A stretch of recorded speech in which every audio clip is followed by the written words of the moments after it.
Life is a river, sometimes calm, sometimes turbulent, but always moving.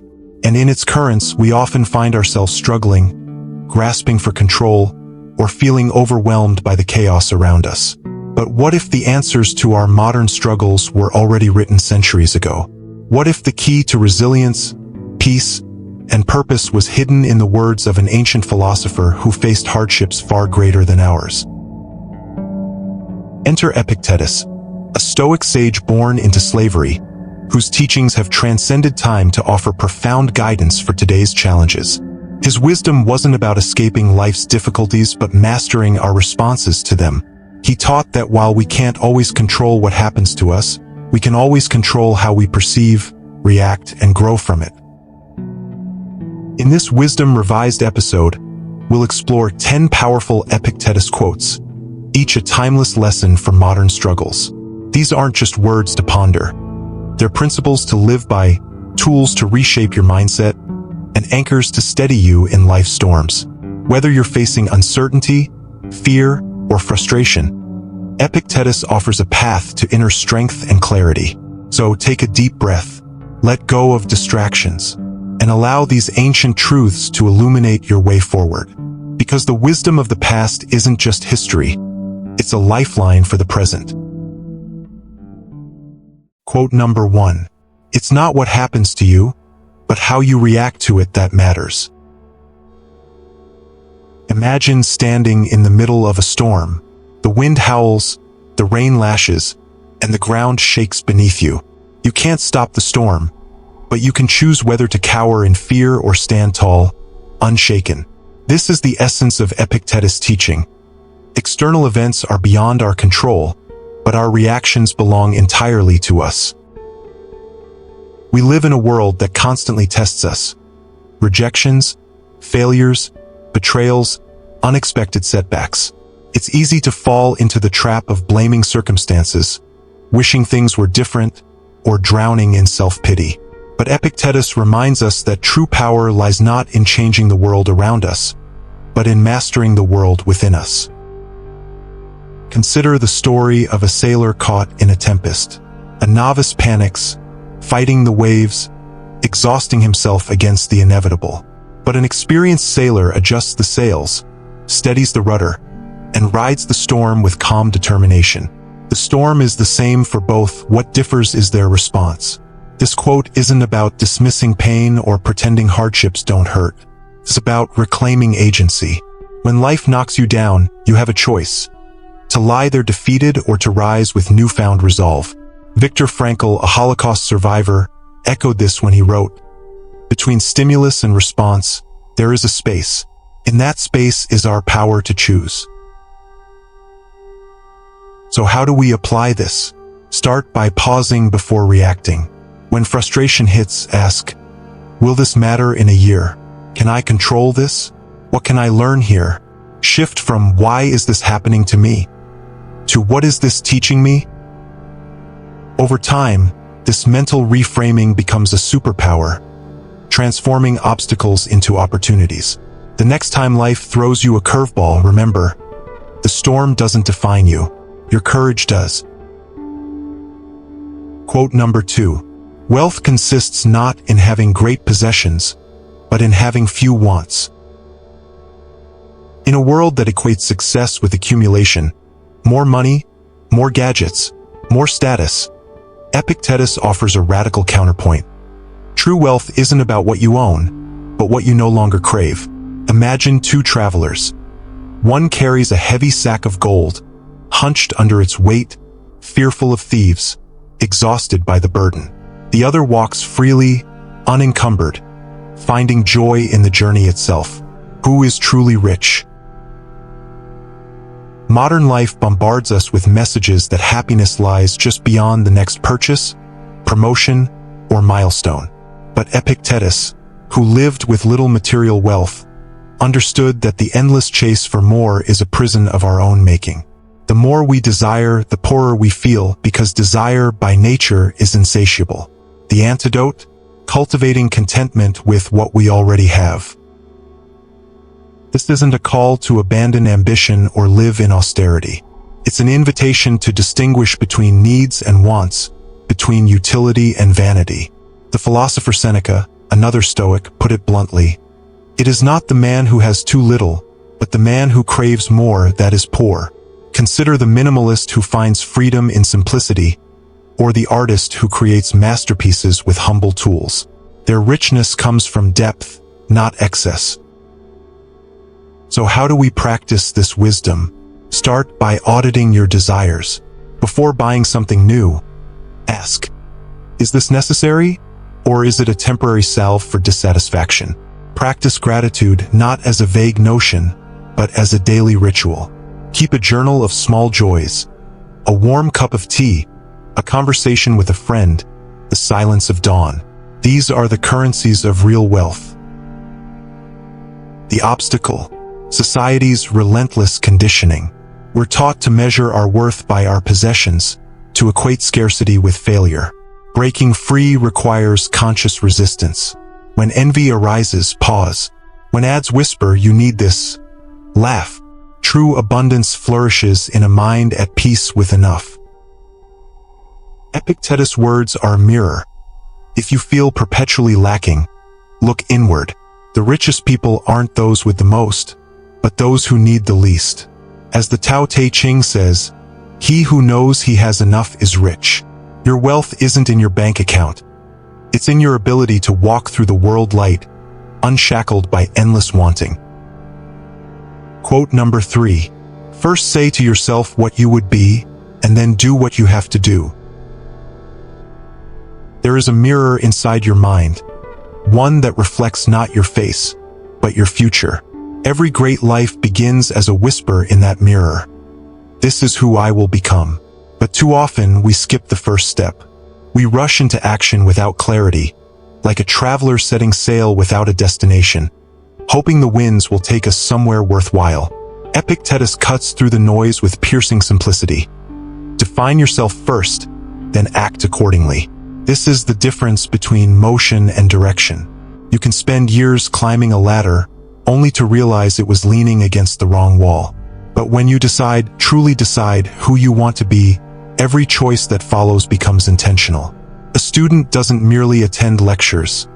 They embody curiosity. A leader doesn't just give orders. They cultivate wisdom. Identity shapes action, not the other way around.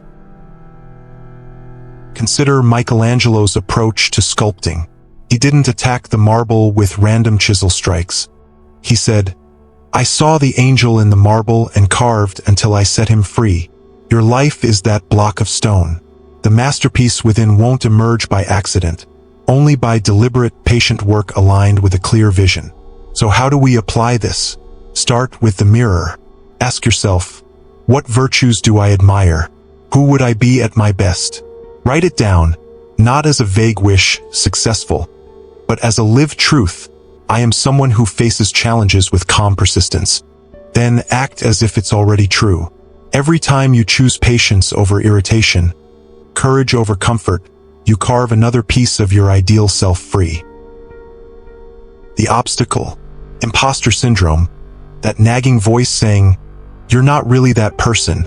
Silence it with action. The Stoics believed virtue isn't innate, it's practiced. You become brave by doing brave things, disciplined by choosing discipline. As James Clear writes, you do not rise to the level of your goals. You fall to the level of your systems. Epictetus' genius lies in the order, being precedes doing. Don't wait to feel like a writer before you write, or a runner before you run. Declare it, then let your actions prove it. The sculptor's hands may tremble at first, but the angel emerges stroke by stroke. Your life too is waiting to be set free. Quote number 4. No man is free who is not master of himself. Picture a chariot pulled by wild horses, each steed lunging in a different direction, the wheels lurching violently, the driver clinging helplessly to the reins. This is the mind untamed, a chaos of impulses, distractions, and unchecked desires. Epictetus, who knew the bitter taste of slavery, recognized that true bondage isn't always physical. The man who cannot govern his own thoughts emotions, and appetites is a prisoner in disguise. We live in an age of unprecedented external freedom yet startling internal servitude. We're slaves to notifications that hijack our focus, to cravings that dictate our choices, to opinions that sway our self-worth. The Stoic ideal of self-mastery isn't about repression, it's about sovereignty. It's the difference between being dragged through life by your whims and steering deliberately toward your purpose. Consider the metaphor of the inner citadel, a concept Marcus Aurelius often invoked.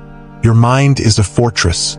Every impulsive anger, every knee-jerk fear, every lazy compromise is a breach in its walls. But when you cultivate discipline, when you pause before reacting, question your automatic thoughts, and align your actions with reason, you become both the fortress and its unassailable guardian. How do we build this self-command? Start small. Resist the reflex to check your phone upon waking. Sit with boredom instead of reaching for distraction. When anger flares, ask, what story am I telling myself that fuels this? Each choice is a brick in your citadel. The 20th century psychologist Viktor Frankl, who survived Auschwitz, proved this principle in extremis. Everything can be taken from a man but one thing, the last of the human freedoms, to choose one's attitude. The obstacle. Our brains are wired for instant gratification, a survival mechanism turned against us in an age of abundance. Modern technology exploits this, turning us into addicts of dopamine hits. Breaking free requires rewiring. Practice delayed gratification. Leave the dessert untouched for 5 minutes before eating it. Take cold showers. These aren't masochistic exercises but drills in becoming the commander of your impulses. Epictetus' warning is timeless. Freedom isn't given, it's seized. The man who owns nothing but controls himself is richer than the king ruled by his passions. As the Taoist proverb goes, he who conquers others is strong. He who conquers himself is mighty. Your chains aren't made of iron, they're made of habit. And habits can be broken. Quote number 5. Difficulties show men what they are. A sword is forged in fire. Without the hammer's strike, the blade remains dull and brittle, unfit for battle. So too with the human spirit. Epictetus, who endured the crucible of slavery before gaining his freedom, understood that adversity is not our enemy, but our most revealing teacher. It strips away pretense and shows us and the world who we truly are. Think of the last time life tested you. Perhaps it was a betrayal that exposed your capacity for forgiveness, a failure that revealed unexpected resilience, or a loss that unearthed depths of gratitude you didn't know you possessed. These are not mere experiences. They are mirrors held up to our souls. The smooth seas of easy living never produced skilled sailors, just as comfort never forged extraordinary character. History's most luminous figures were tempered by trials. Nelson Mandela emerged from 27 years in prison without bitterness. Helen Keller transcended blindness and deafness to become a beacon of hope. Their greatness wasn't in spite of their struggles, it was forged because of them. As the Japanese proverb says, the bamboo that bends is stronger than the oak that resists. So how do we apply this wisdom? First, reframe your relationship with difficulty. When challenges arise, ask not why me, but what does this reveal? And how can this refine me? Second, practice micro-resilience. Start small. Embrace discomfort in daily life. Take the colder shower, have the awkward conversation, tackle the task you've been avoiding. These are rehearsals for life's bigger tests. The obstacle, our natural aversion to discomfort. Modern society sells us the lie that happiness means avoiding all pain. We numb ourselves with distractions, medicate normal emotional discomfort, and flee from growth opportunities. But Epictetus reminds us that by doing so, we rob ourselves of our own potential. Consider the butterfly struggling from its cocoon. To help it would be to kill it. The struggle is what pumps life into its wings. Your challenges are your cocoon. The writer you admire, They faced rejection after rejection. The entrepreneur you respect? They weathered countless failures. Their glory isn't in their success, but in what they became by earning it. Epictetus doesn't promise the absence of storms. He promises the emergence of strength. Next time adversity strikes, stand tall and say, "Show me what I'm made of." For in that moment, you're not being punished, you're being prepared.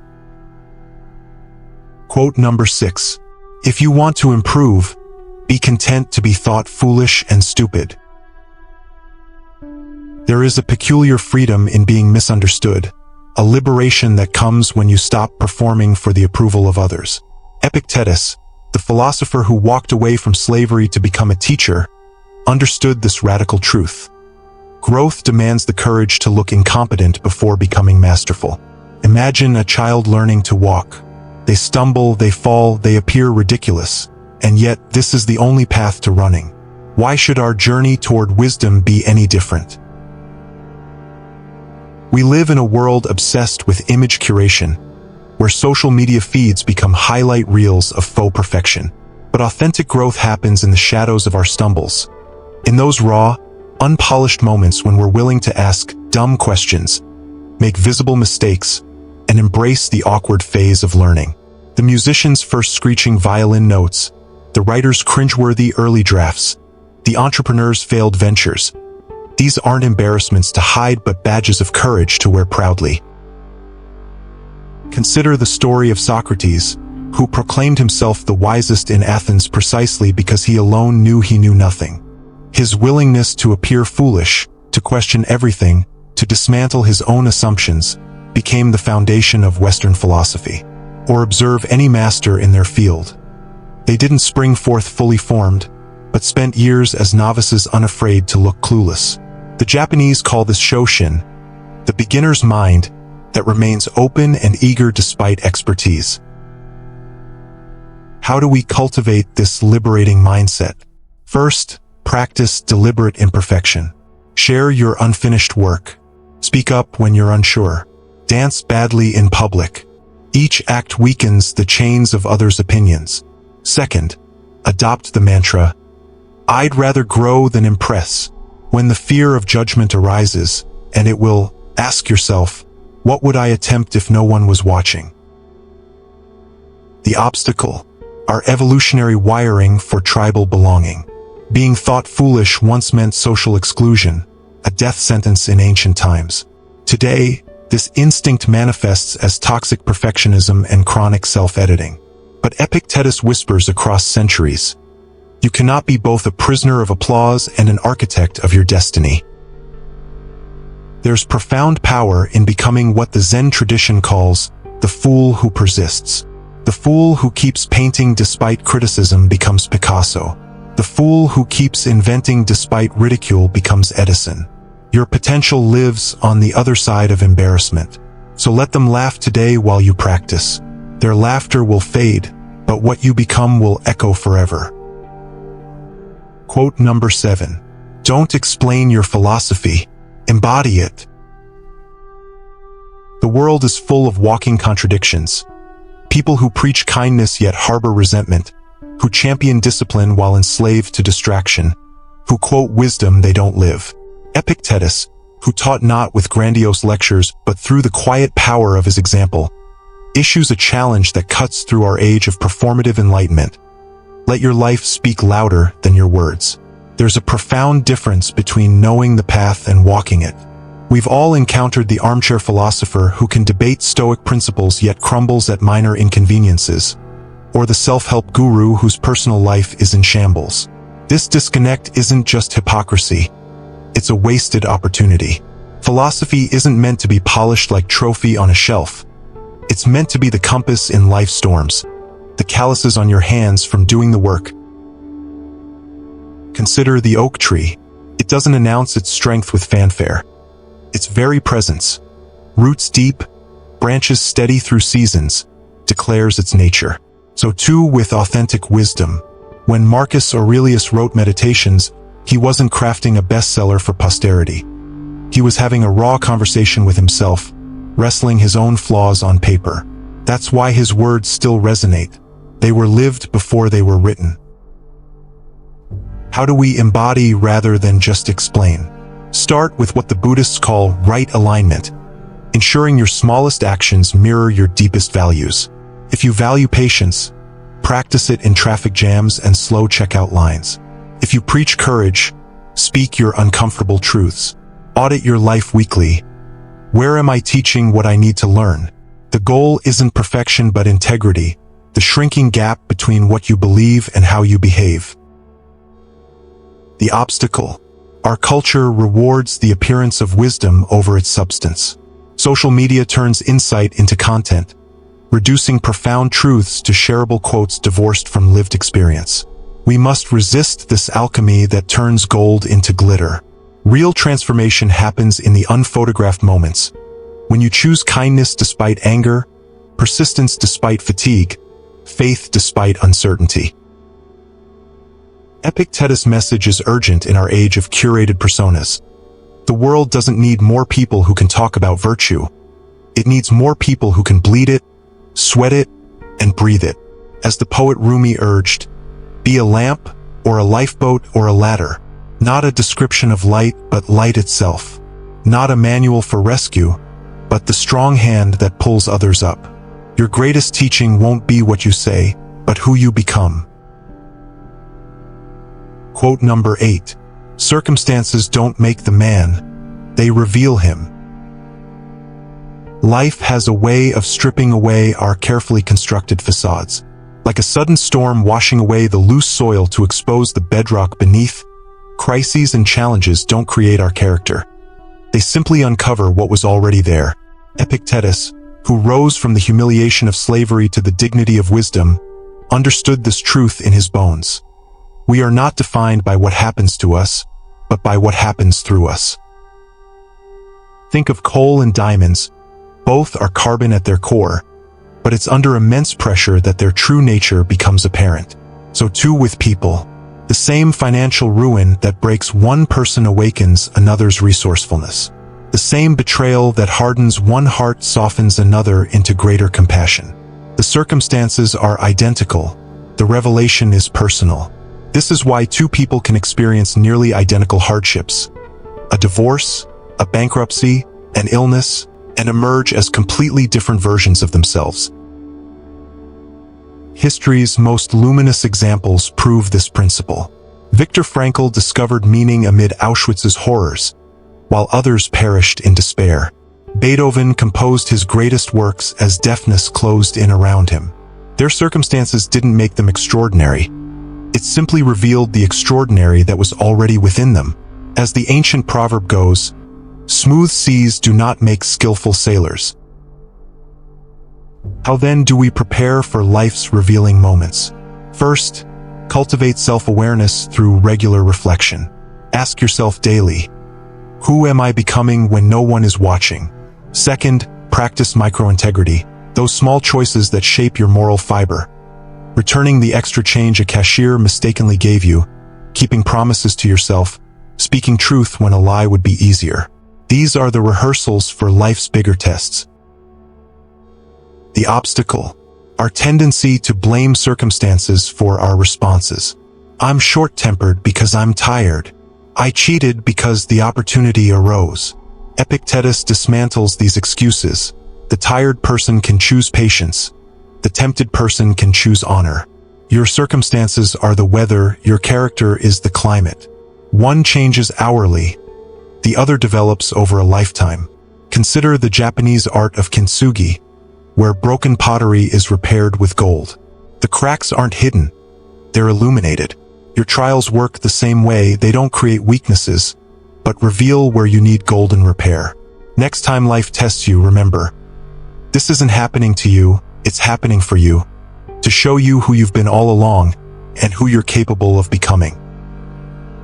Quote number 9. He who laughs at himself never runs out of things to laugh at. There is a sacred alchemy in self-deprecating humor, a magic that transforms our flaws from sources of shame into fountains of freedom. Epictetus, the philosopher who turned the indignity of slavery into a masterclass in inner liberty, reveals one of life's most underrated survival tools, the ability to find genuine mirth in your own humanity. Imagine carrying a mirror that reflects not your face, but your follies. And instead of smashing it in anger, you chuckle at what you see. That is the mark of true wisdom. We live in an era of carefully curated personas, where social media profiles become shrines to imagined perfection.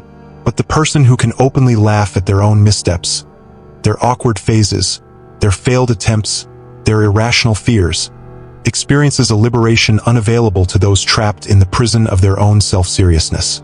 Consider the difference between two colleagues making mistakes in a meeting.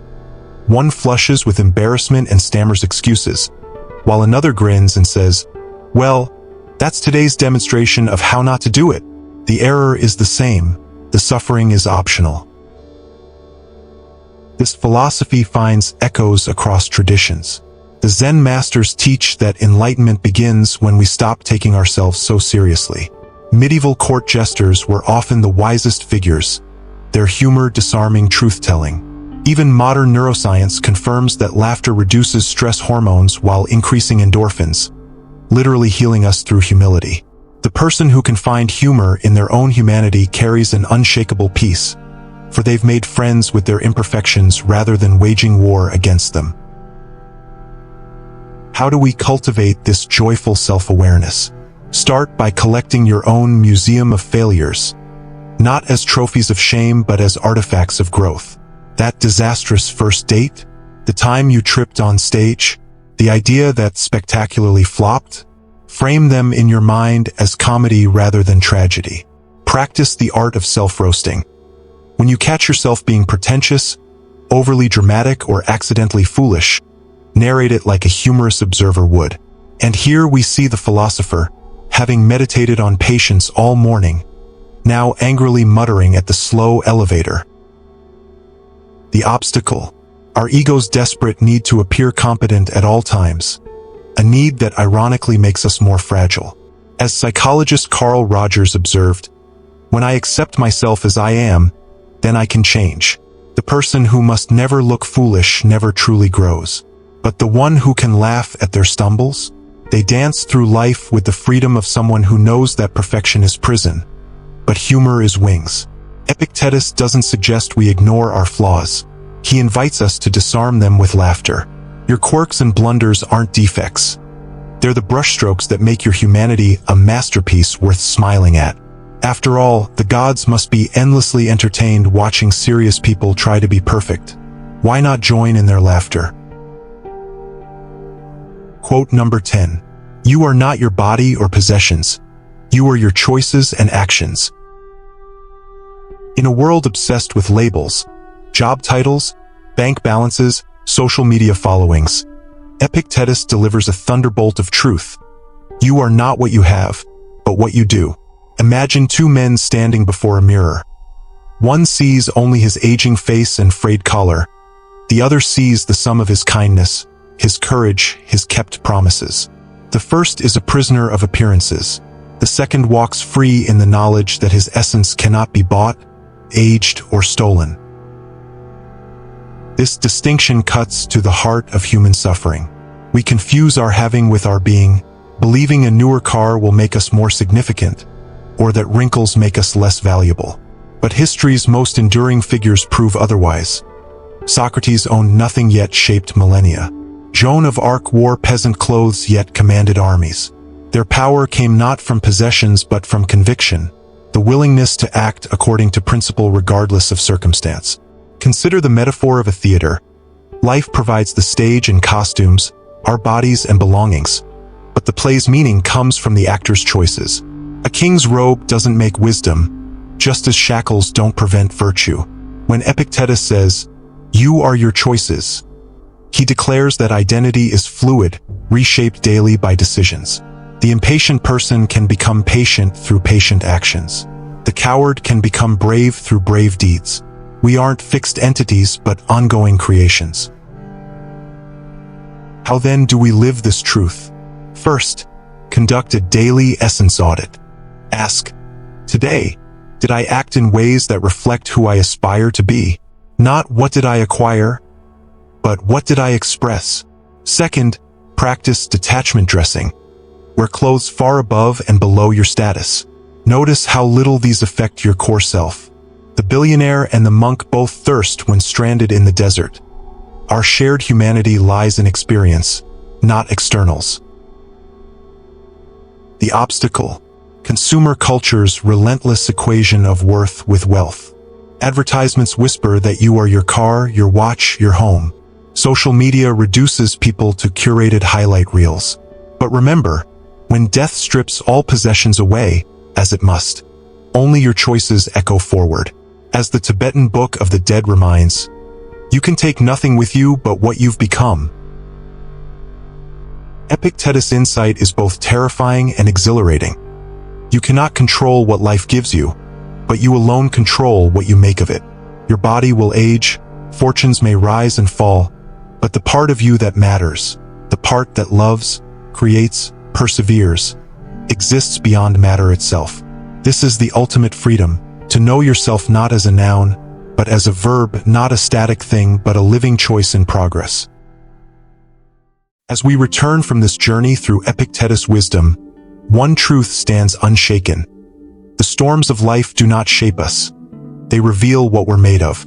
These 10 quotes are not mere words, but mirrors held up to our souls, showing us where we've been prisoners of our own minds and where we might yet break free. Imagine your life as a ship. External circumstances are the wind and waves, unpredictable, uncontrollable. But your will is the rudder. Your choices are the sails. No storm can sink you unless you abandon the helm. This is the Stoic promise, that within you lies an unassailable fortress, a quiet center no hardship can corrupt. From slavery to wisdom, Epictetus proved that chains cannot bind a mind that refuses to be enslaved. His legacy asks us, will you be the victim of your circumstances or the architect of your character? Will you measure your worth by what you own or by the principles you uphold? Will you crumble under life's weight or let pressure polish you into something unbreakable? The invitation is clear. Start small today. Laugh at your stumbles, they're proof you're moving.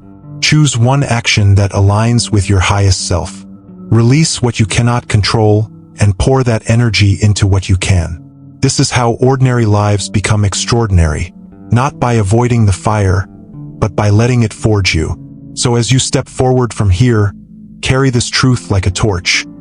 You are not what happens to you. You are what you do with it.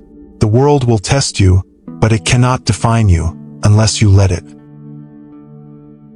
Go now, not as a follower of ancient wisdom, but as a living example of it. The stage is yours. The script is unwritten, and the power to rise, to endure, to transcend has always been yours. Until next time, walk unshaken.